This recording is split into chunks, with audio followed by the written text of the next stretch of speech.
Hi, everybody. Can you hear me okay? Yeah, I can hear me okay. Yeah, it's pretty loud. Ah, welcome. Hi, Zoomers. The camera's up there if you ever want to wave at them. All right, welcome to Mountain Stream for our Monday night Sangha gathering. My name is Adam, if we haven't met yet. I'm wondering if there's anybody who is brand new to meditation.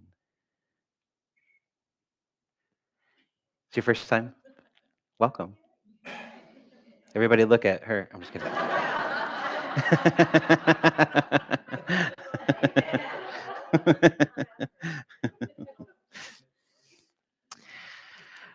Well, so the way this night goes is we start with some meditation, and then we'll take a break, and then I'll have some Dharma reflections, and then there'll be some time for Q&A.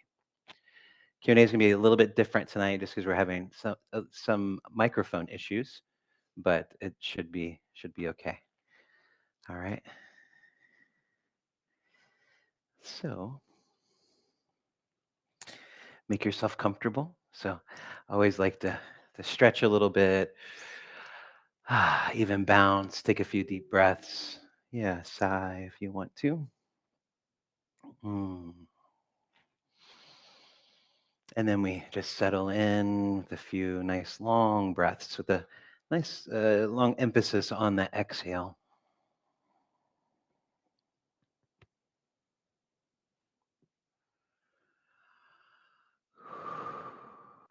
Eventually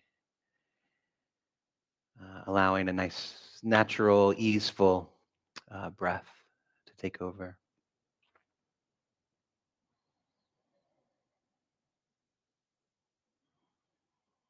Scan through the body,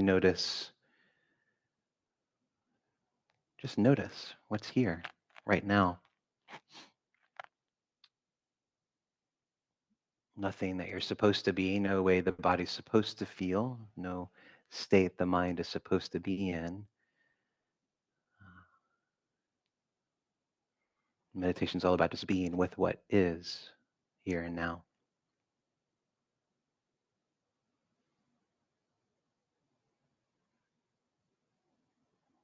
Yeah, just a quick little body scan. Let's guide you through it. I like to go through places that tend to be fairly tense. So you might start with feeling into the area of the face. So the jaw and the eyes, the sinuses, the skull.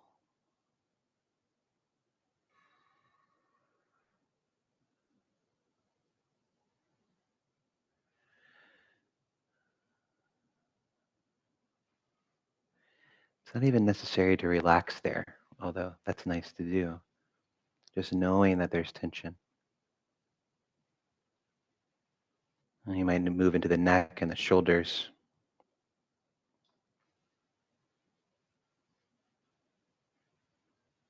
Allow the shoulders to drop, the collarbones to lift.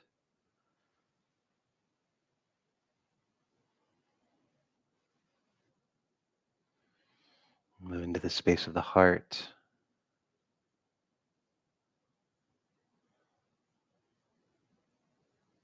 And the belly.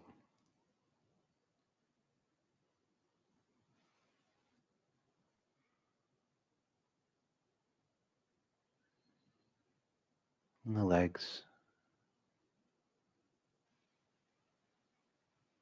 And feet.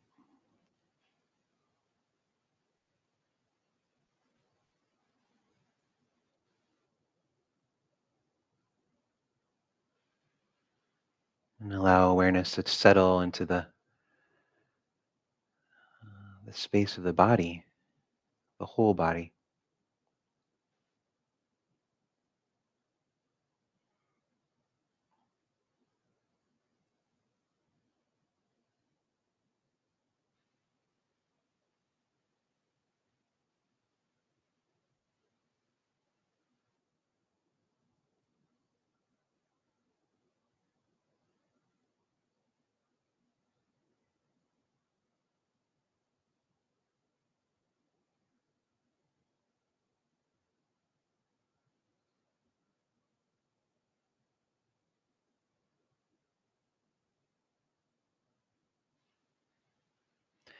You might notice a habitual pattern of the energy moving into the head, the brain. And you notice that. See if you can bring the awareness back into the entirety of the body, belly, the heart, even down to the feet.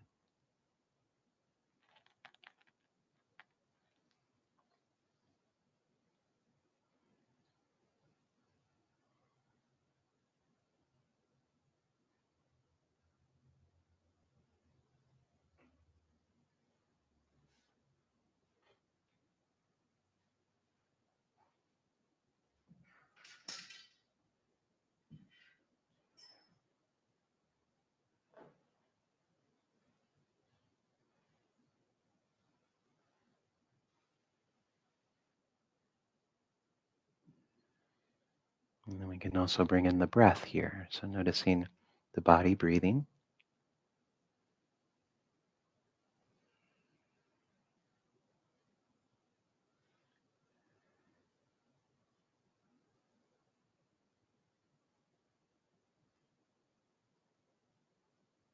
And just like the awareness, see if the breath can take up the entirety of the body.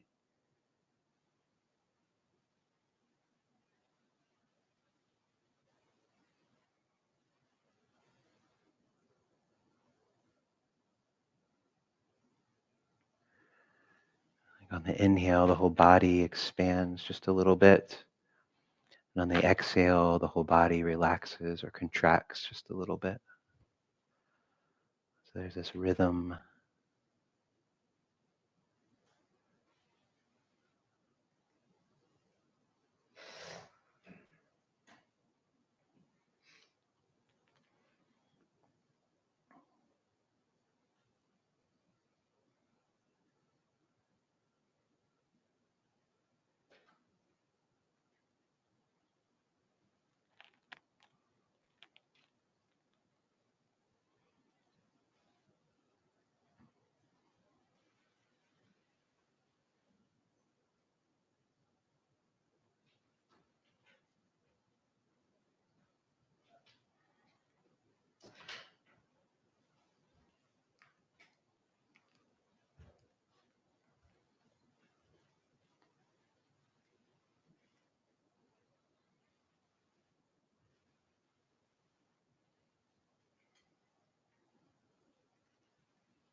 when we open up into space like this, we can really notice the habitual patterns of contraction.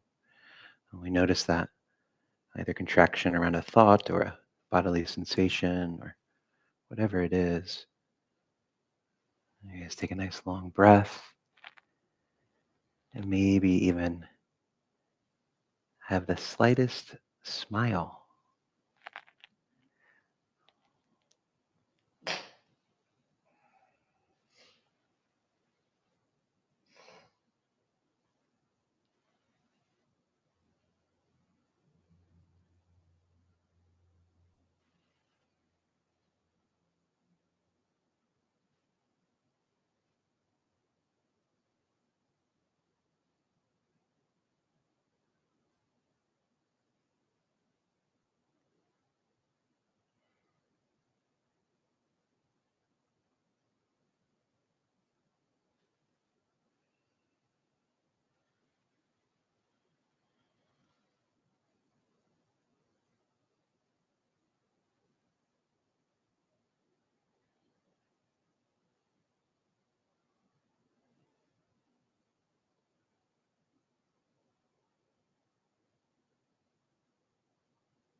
As we continue this practice of expansion,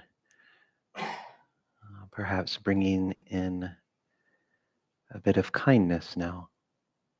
This is an act of kindness, this sitting kindness for yourself, but also kindness for all beings as they go hand in hand.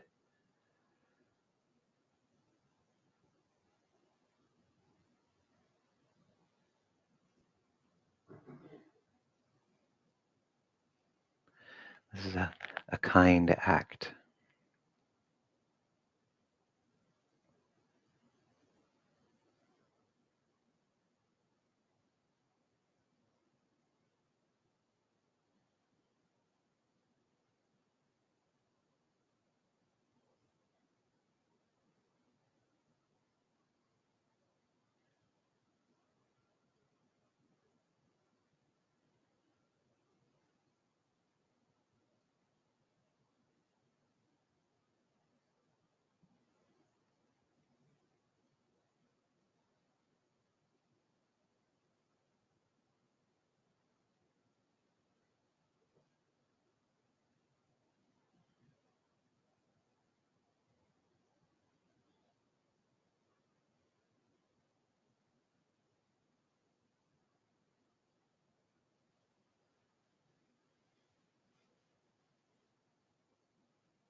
Just a reminder in our final stretch here just to relax, breathe, and again, a little smile can go a long way, even if it's just internal.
Those of you on Zoom, I'm ringing the bell right now.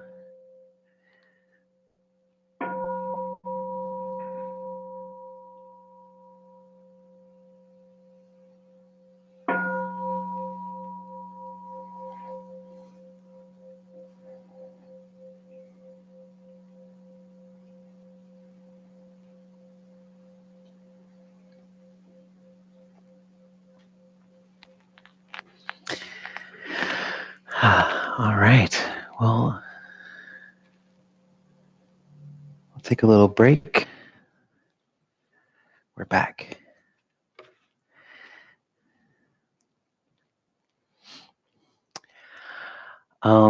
It's nice smiling during meditation, huh? Did you try it? Kind of changes everything. It's really nice because there's an actual physical response, chemically, and the nervous system responds to the smile, and so the body begins to associate meditation with as being in a happy place. Um, so it's one of Thich Nhat Hanh's teachings. He always taught in the very beginning was to smile, and I just remembered it during that meditation. So, but I tend to smile during meditation.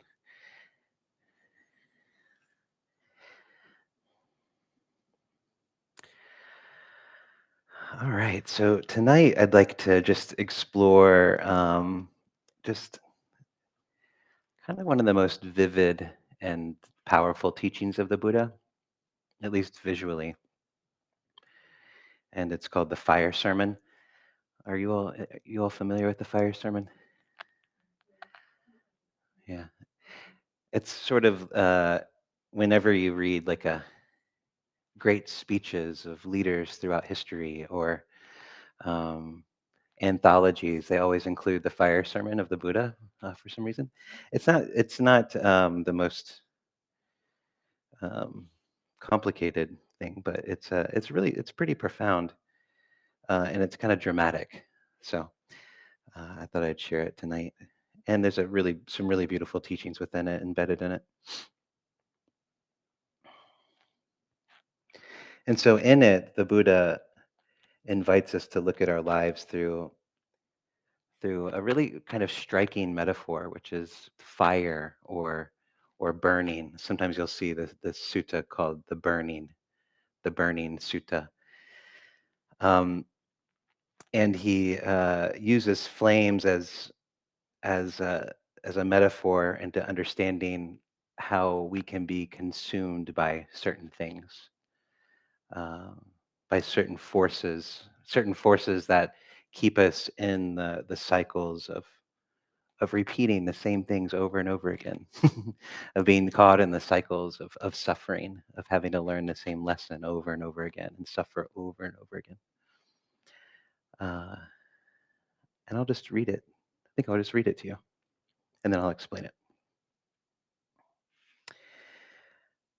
This is the fire without the brimstone. So, some fire. It says, on one occasion, the Blessed One was dwelling at Gaya together with 1,000 bhikkhus, just practitioners. There, the Blessed One addressed the bhikkhus thus: everything is on fire. Sometimes it's translated as all is burning. And what, bhikkhus, is the all that is burning? The I is burning, forms are burning, I consciousness is burning, eye contact is burning, and whatever feeling arises with eye contact as condition, whether pleasant or painful or neither painful nor pleasant, that too is burning. And then he goes through each sense base. So it goes through the eye, the ear is burning, the mind is burning. Each sense base he goes through and says the same thing.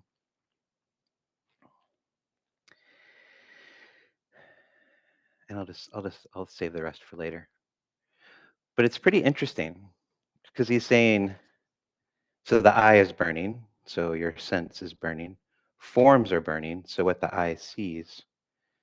Eye consciousness, what basically seeing, so what picks up on the form.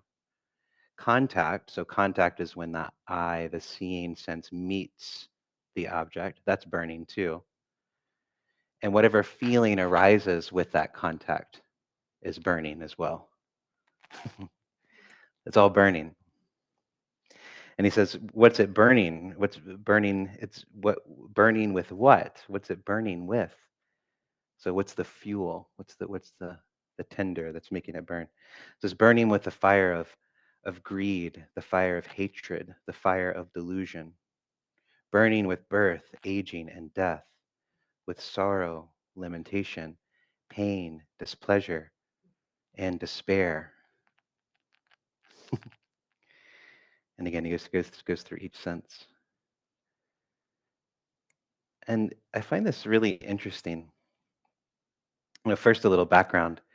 Um, he he he gave this teaching not long after he was awakened. I think it was his third Dharma talk, and he was speaking to a group of 1,000 practitioners that actually ordained into the and to be Buddhist monastics.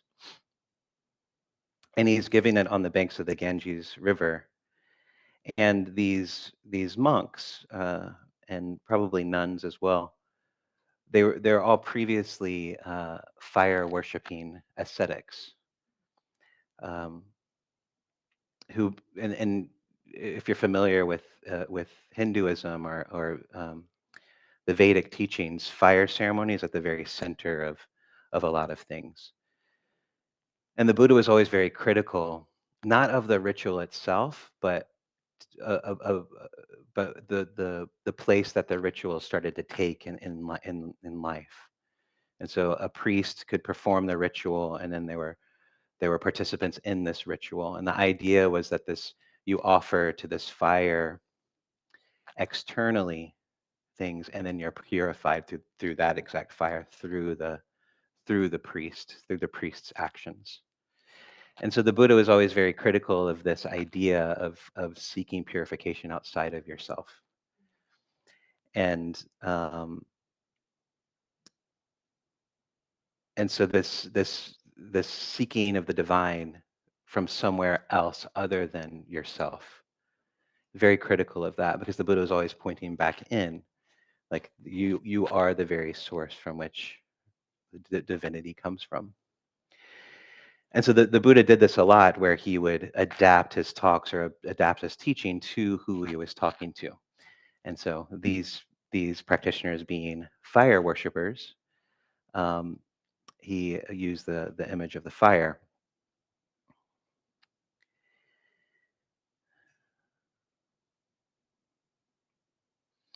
And so there's always this contrast between in Buddhist teaching, the Buddha, he talked about, I teach two things: suffering and the end of suffering. And so here, we're the idea here is that we're tormented by suffering, and we seek relief from it. And so the contrast within this imagery is there's the fire, and then there needs to be a cooling of that fire, right? So the burning is seen as something that's not very desirable. But it also speaks, I find something really interesting about this. It speaks to language as well, because you got to think this is in India, and so it's a very hot place. And so fire getting more hot is seen as not very pleasant, and cooling was seen as very, very pleasant. But what if you were grew up in Sweden, where it's very cold? If the Buddha was from Sweden, it would probably be reversed. Would probably be, getting colder would probably be the bad thing, and then the fire. We even speak of being warm-hearted. But if you're in a hot climate, you don't necessarily want to be warm-hearted. You want to be cool-hearted. And so the expressions in hotter climates is that you don't want to be warm-hearted. You want to be cool-hearted. Cool-hearted. But in our culture, cold-hearted means something completely opposite. So it's really interesting. It's interesting the language here and how things can be adapted. And so there's this fire that needs to be put out. We're seeking refreshment. We're seeking coolness. Um, and actually, the word nibbana or nirvana means to be cooled or to blow out like a candle flame. And so there's this idea of being relieved from the suffering, of being relieved from the heat. And so everything is on fire. Everything is on fire. That's probably pretty relatable to us right now. If we look at the world, look, the world's out of control. This election is heated. Um, Wars, Russia, Ukraine, Israel, it's all very hot. It's all very heated. There's over close to 40 wars going on right now in the world. Um, Congo, all kinds of places in Africa. And so it can seem very much like the world's on fire, and that can bring us a lot of despair. I remember living in Cincinnati, where I just moved from. I lived there for 28 years, and I lived downtown in 2000. And in 2000, there was a shooting where the cops shot a unarmed black teenager, and riots immediately happened. I was living downtown in the middle of it, and we were put on curfew. And I remember we would go up on the roof at night and just kind of see what was going on. And I remember one night you could just see like the protesters, because there was they were setting everything on fire, and so there was this fire that was just moving through the city. It was very, very scary, but you would just watch this fire move through the city. And so when I hear this image of being on fire, or that everything's on fire, the world is on fire, it was like literally on fire right before my face. It was pretty intense. And so it's easy to see, most of us live in relative comfort, and so we see the fire out there, and we might feel bad about it, or we might want to do something about it. But there's this helplessness to it as well. There's this inevitability to it, of the world being just kind of the way it is, that we can't really do a whole lot about it. And so there's this dichotomy of seeking that which is outside of us for relief, but then also trying to change things outside of ourselves. They're both futile in a sense. There's not a whole lot we can do.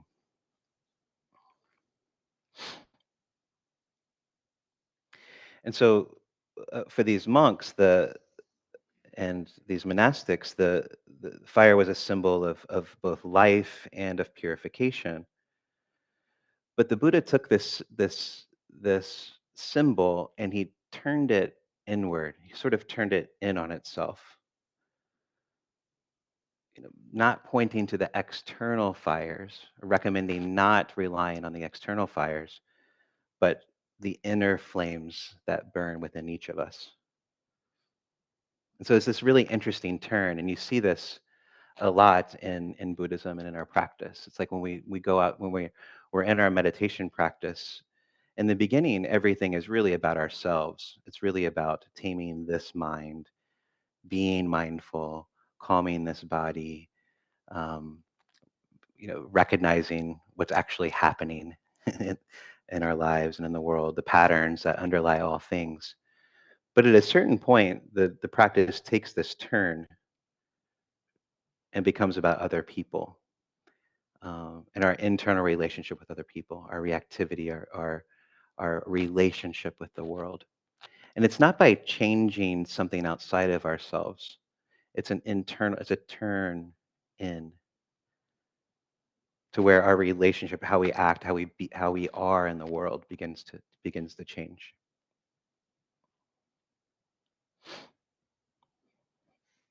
So we move from objective reality to a more subjective place.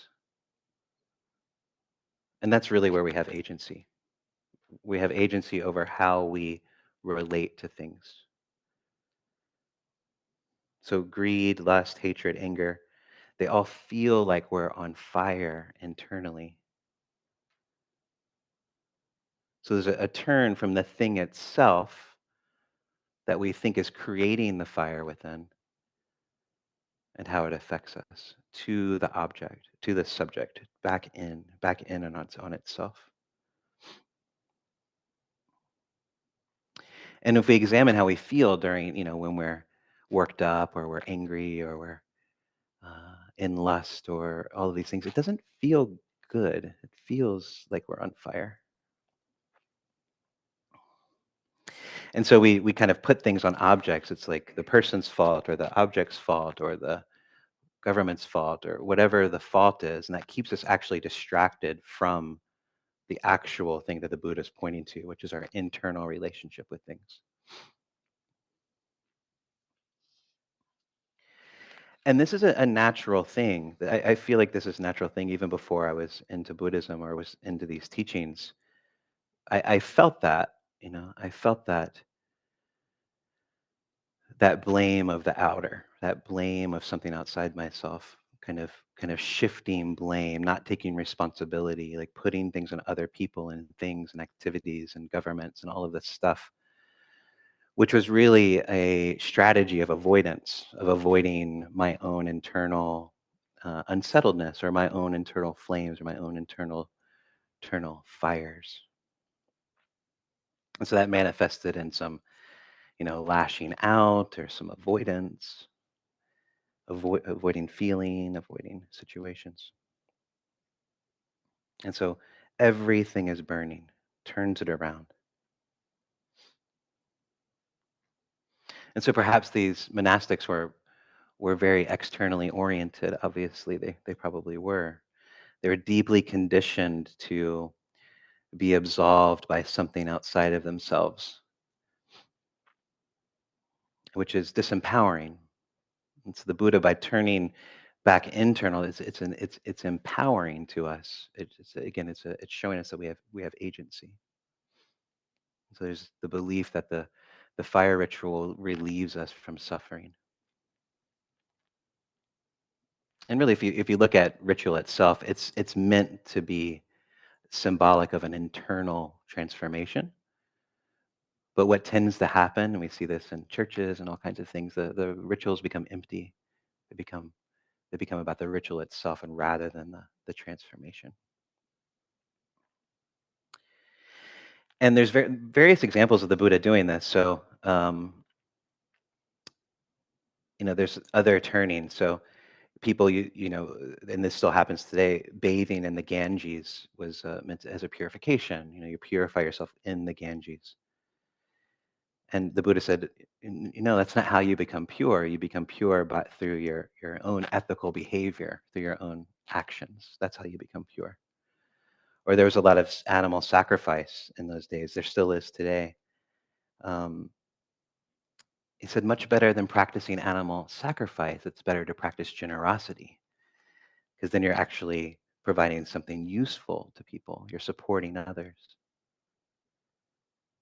There were people in that time, and that worshipped the directions, which in and of itself is not a bad thing. But he said, when you turn, I can't, I'm not exactly sure how the exact teaching he gave, but it was something like, when you turn to the south, bless your family. When you turn to the west, bless your teachers.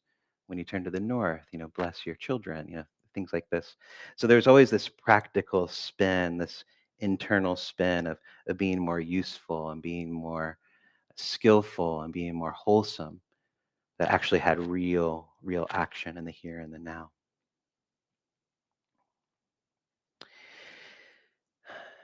And so these flames, what are they? I already mentioned them. They're the fires of craving, of greed, of aversion, which is sometimes called hatred, and delusion, which are known as the three poisons.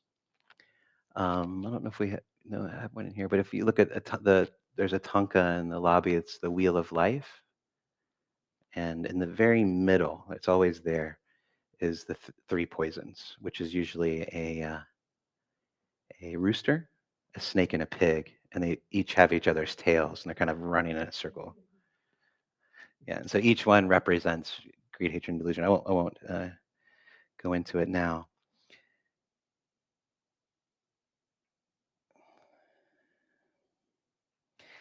And so we move through the world, and this is very basic. Move through the world perceiving through our senses. We see things with our eyes, we hear sounds through our ears, we taste, we smell, we touch, and we think.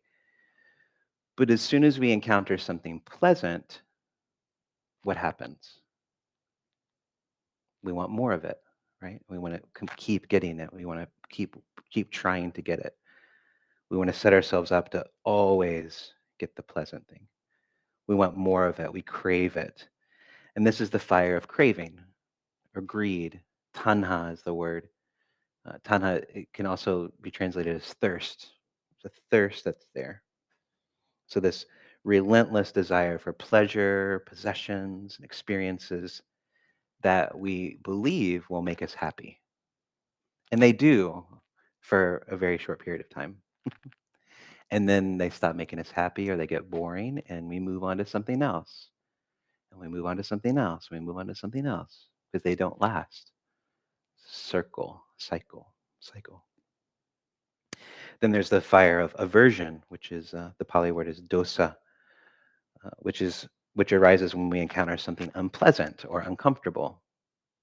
And what do we do there? The moment when something feels painful or disagreeable, we immediately want to push it away. Right? We resist, we reject, we feel frustration, or we feel anger, fire. So this is the second fire that burns within us.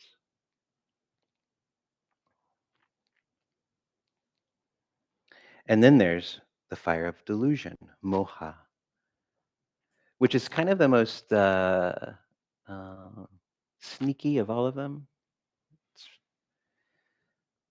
So the delusion is the misunderstanding of the nature of reality itself. It's the belief, it kind of is the fuel for these other two. It's the belief that things can be permanent or things outside of ourselves will bring us everlasting happiness.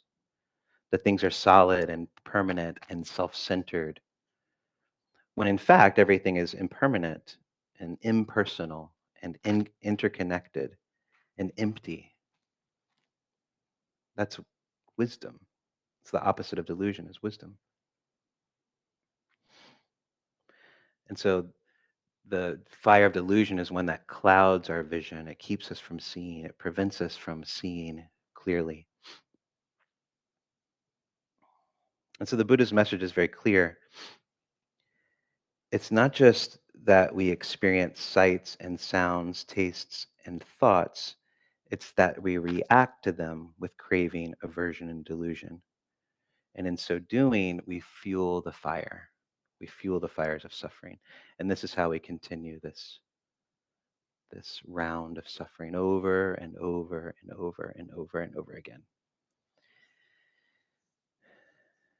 And this is diluted because what's outside of ourselves, we really have no control or very little control over. That's not where we have as much agency. A little bit, somewhat. Where our agency comes from is, again, internal. It's right here. And this doesn't mean we don't pay attention to things that are external. That's not what this is talking about at all. We can also become very internal where we forget the external. This is a pattern in a lot of Buddhism that happens. Everything becomes about internal. But the Buddha always talked about in a good example is in the Satipatthana Sutta, the Four Foundations of Mindfulness Sutta. There's this refrain that he says over and over again that's Pay attention internally, pay attention externally, and pay attention both internally and externally. And so with that, the paying attention both internally and externally really just means that you pay attention to the relationship between the internal and the external. That's really what we're trying to do. And at some point, perhaps the line between the two dissipates and it just all becomes experience, right? But in the beginning, we pay attention to what's internal, what's inside, what's external, what's happening. And then what are my reactions to what's external? Or how is my internal mood dictated by things that are outside of my control? And where do I have agency?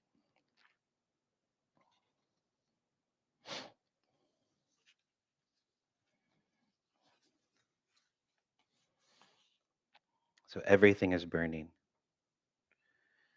Yeah. And how is everything burning? The eye is burning, the ear, the mind.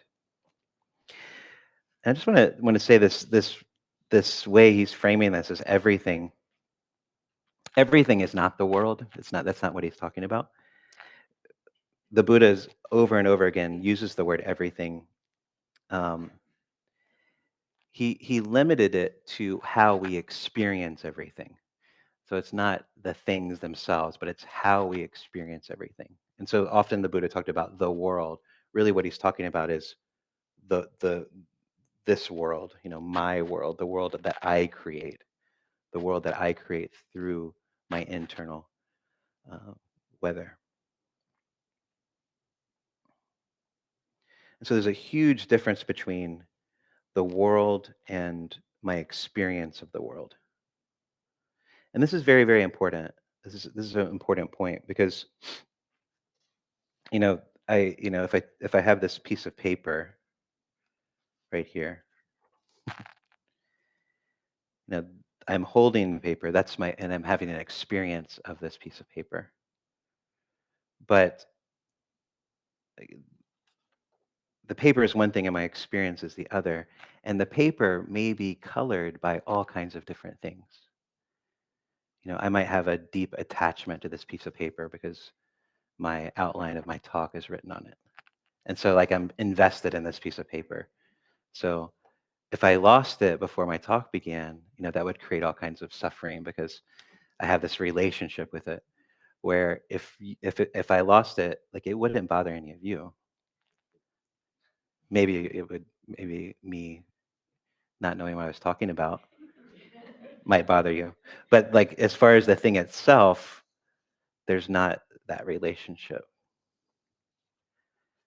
And so that's a really interesting thing. And so this is happening all the time with everything. It's never really about the object. It's always about the relationship to the object. I remember I used to use number two pencils all the time. That's just what I what I used. But at one point I examined my relationship to the number two pencil, and and I felt like anxiety about it. There was like this strange internal anxiety that was associated with the pencil, and I had this. Sounds weird, but this is just an example. And I had this memory of how awkward it used to be, like when you're in elementary school and you had to go up and sharpen your pencil in front of the class, and I could smell the shavings, and sometimes the pencil sharpener would get full and you have to empty it out, and you know you might get it all over yourself or miss the garbage can, which happened to me.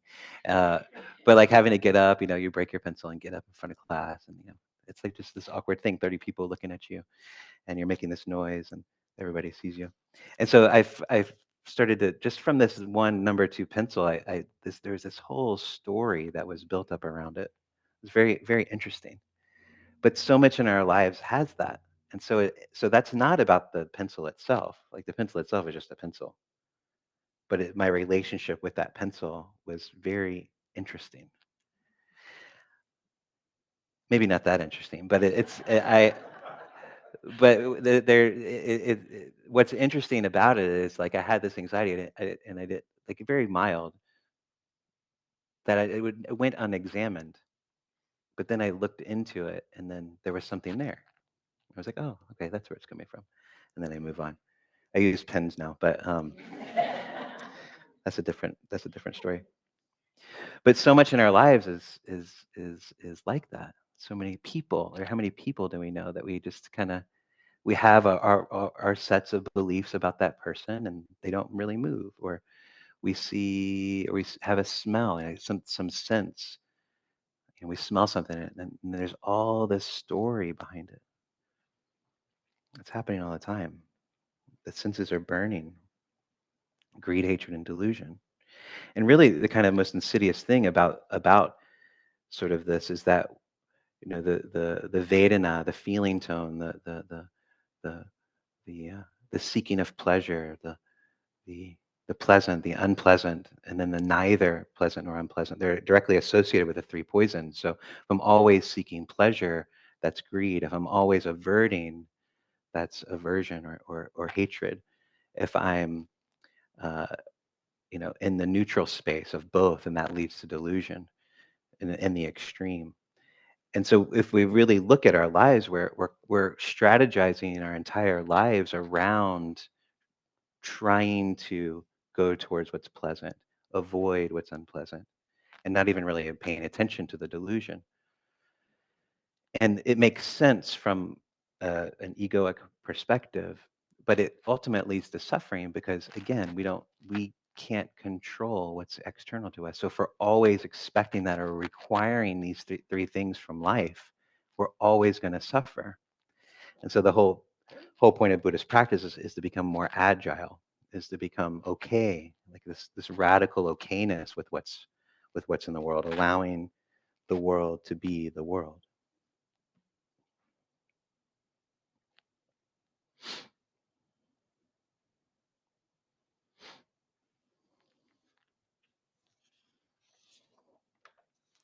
I'm going to try to skip over a bunch of stuff here. And so the Buddha, the Buddhism never makes claims about the world, the external world. It doesn't make metaphysical claims or philosophical claims. Everything is about the internal direct experience of this moment. It neither affirms and it doesn't deny the world. It just allows the world to be as it is. It is what it is. The focus of Buddhism is how we relate. Again, how we relate to the world. I know I'm repeating myself, but I just want to really drive this home. Everything is about how we relate to things and people and situations. That's what creates the suffering. It's not the thing itself, it's the relationship with the thing. And this is where liberation is. This is exactly where liberation is. When we stop trying to strategize and to create the world into something that it's not. That's where the suffering is.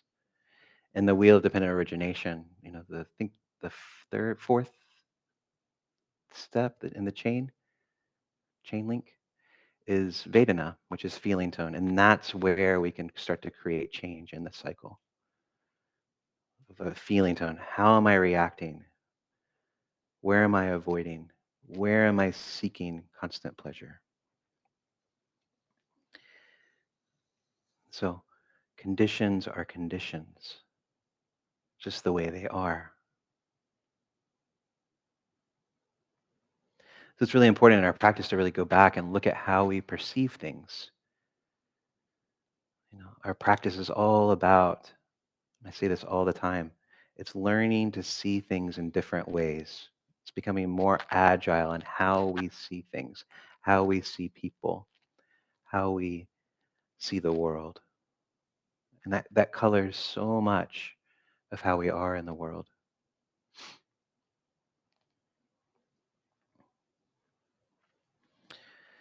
Yeah. And so kind of getting back to the sutta, going longer than I thought, but I'll just keep going. Um, So seeing this process, uh, the instructed noble disciple experiences disenchantment. I really love this word, disenchantment, towards the eye, towards forms, towards eye consciousness, towards eye contact, towards whatever feeling arises with eye contact as condition, whether pleasant or painful or neither painful nor pleasant. Experiences disenchantment towards the ear, towards the mind, goes on and on and on. Experiencing disenchantment, one becomes dispassionate. Through dispassion, the mind is liberated. When it is liberated, there comes the knowledge it's liberated. The practitioner understands. Destroyed is birth. The holy life has been lived. What had to be done has been done. There is no more for this state of being. And it says after this sermon that all the 1,000 practitioners became enlightened, which is pretty awesome. But I really like this word disenchantment. Whenever I hear the word enchantment, I always think of Disney, like the Enchanted Forest. And so you think of it as like, oh, Disney. But to be enchanted is to be fooled.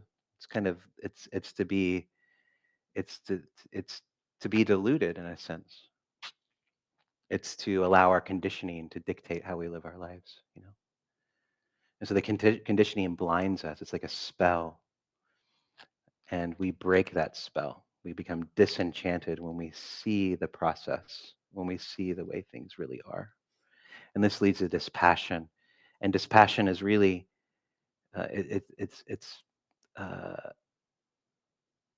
you can have a difficult relationship with that word because it seems like not to have passion, but really passion in this sense just means to be sort of enchanted by greed, hatred, and delusion is really what that's all about. So when we're disenchanted, we're no longer under this, a magical idea or spell that the things we experience in the world will somehow magically provide us with lasting peace, happiness, and well-being. If we just manipulate the conditions so much, and if we just turn the dial just enough and get everything correct, then I'll be fine and I'll live happily ever after. But that's not how it works, right?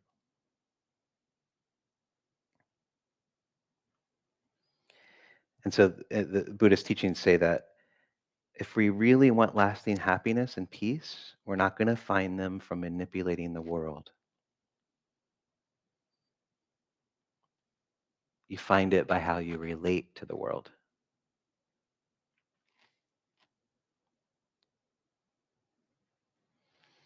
So turning to the subjective, turning inward towards the self, and no longer reaching out and trying to find liberation outside of yourself, grasping, holding on, being enchanted, trying to find happiness. I love this line from the Dhammapada, my teacher Kittasaro, this is his translation. It says, there are no footprints in the sky. You won't find the sage out there. The world delights in conceptual proliferation, which is sort of like upapancha, which just means a constant reaffirming of the self, constant reaffirmation of the ego. The world delights in conceptual proliferation. Buddhas delight in the ending of conceptual proliferation. There are no footprints in the sky. You won't find the sage out there. There are no eternal conditioned things. Buddhas never waver. Buddhas never waver from this truth. So we're training the mind not to go out, not to grab on, not to stay connected or attached, not to burn, not to be in this burning state. And then slowly we let go, we learn to relax, we cool down. So we're not driven, we're not burning, we're not caught.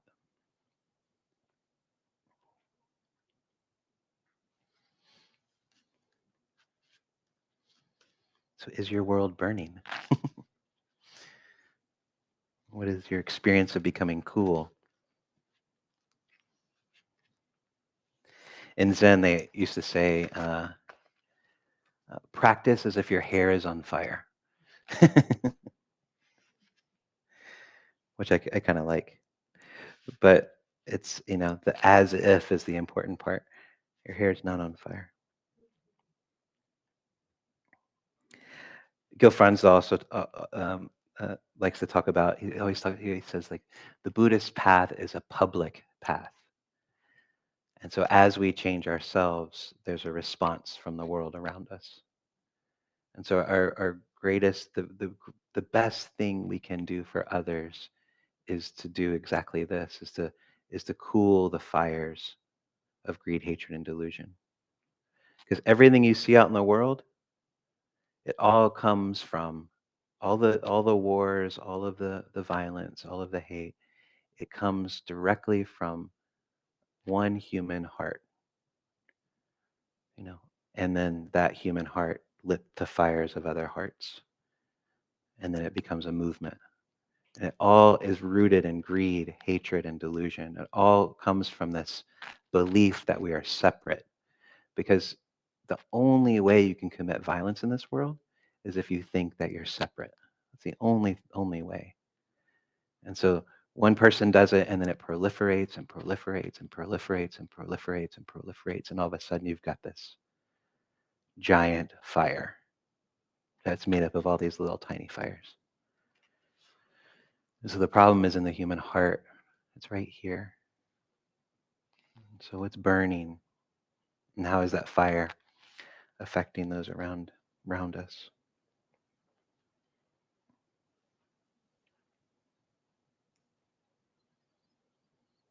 Yeah. The separate self it has to have something to hold on to. It has to have a belief. It has to have a something. It has to have something to hold on to. Because if it didn't have anything to hold on to, it wouldn't exist.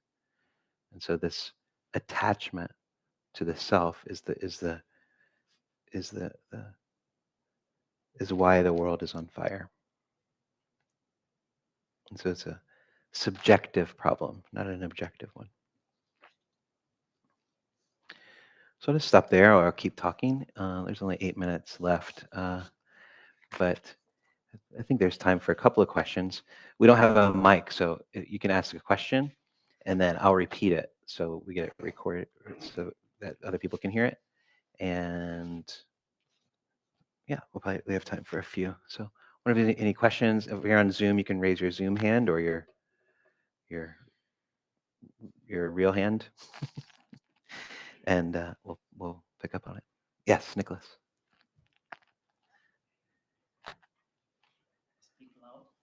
Well, you ask the question, and then I'll try to condense it. So my question is about the fire of delusion, which seems to me the most important in my experience, is the most insidious and the hardest to notice.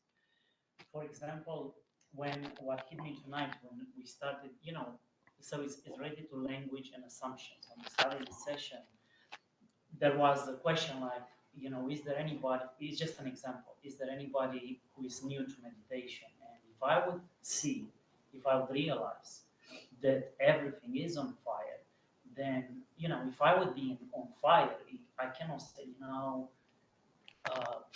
yeah, I'm not new to that. Come on, it will burn. If you are on fire, it's always new.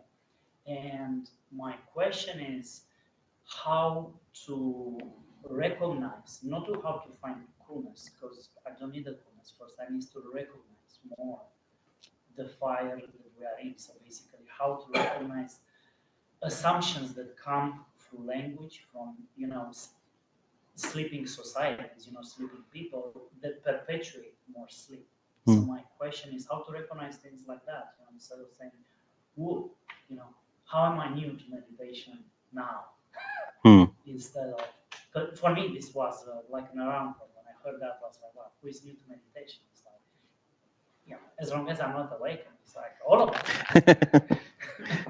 Yeah. Yeah. So Nicholas is uh, referencing in the beginning, I asked who was new to meditation, and Michael was basically saying that we're all new to meditation, but I think the main part of your question is about how to recognize delusion, because if you're deluded, how do you see delusion? Right? Because it's not us who asked the question, it's the world who put that in our Right. Yeah, the world creates the It's not delusion. us. Yeah. It's how do we recognize the delusion behind assumptions, Yeah. behind language. So how to recognize the delusion behind assumptions? No, there's different ways. I think the primary way is sangha. I think that's why the Buddha has the three jewels, is the third one sangha.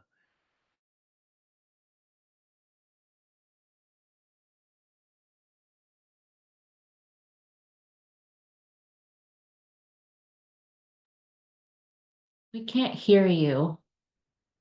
Something happened.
Okay. Yeah. Yeah. Okay. Yeah. So if the Buddha was here today, what would he say about, um, everyone is always saying, find your passion. And, that's like an attachment, find your passion, right?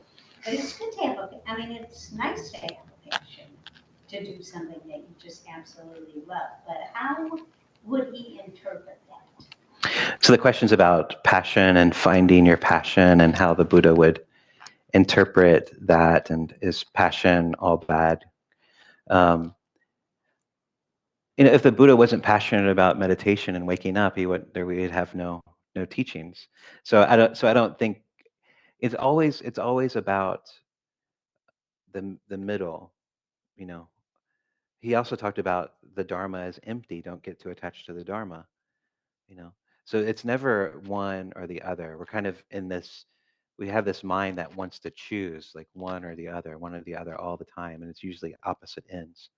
But it's always right in the middle, because either you can get attached to something that you're passionate about, uh, or you can go the other direction where you're just continuously apathetic and not attached. And so it's always a titration between the two. And this is why mindfulness is so helpful in the world, because then we begin to notice when we're moving far in one direction, and not far in the other. So yeah, I think the Buddha was concerned with waking up, and he was 100% focused on himself waking up, and then creating the space for others to wake up, and teaching this simple teaching in as many ways as possible. And if he wasn't passionate about that, we wouldn't have it. So, um, but when he died, he didn't have an heir or anything like that. He always said, "Be an island," and he said, "Be an island unto yourself." So, yeah, he also recognized that it's everybody's individual journey. So, yeah, I think that's what he would say. I think he would probably question skillfulness in particular passions. Like if you're passionate about like hunting, I mean, that might, that or something that's creating suffering, then there's also a balance of skillfulness and compassion and things like that. Hunting can be skillful too. So there, there's different things, Not being attached. yeah, not being attached. Yeah. So there's never an answer. It's always about checking in. Is this wholesome? Is this skillful? And when am I getting caught? When is there suffering? So I see some chat stuff in here. Oh. Oh, sorry, you can't hear me? Oh, and it's 7:31, so I gotta wrap it up. So should I do metta now or yeah. So let's just close up here and then we'll have some announcements. Some very exciting announcements that you should stick around for.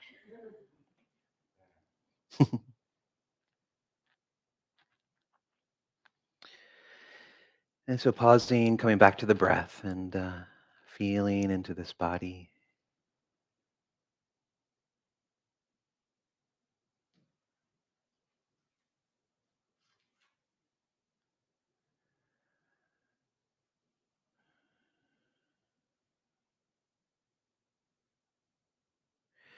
May we move beyond delusion. May we be responsive to the world. And may we deepen into the subtlety of our experience so that we can move from suffering to awakening.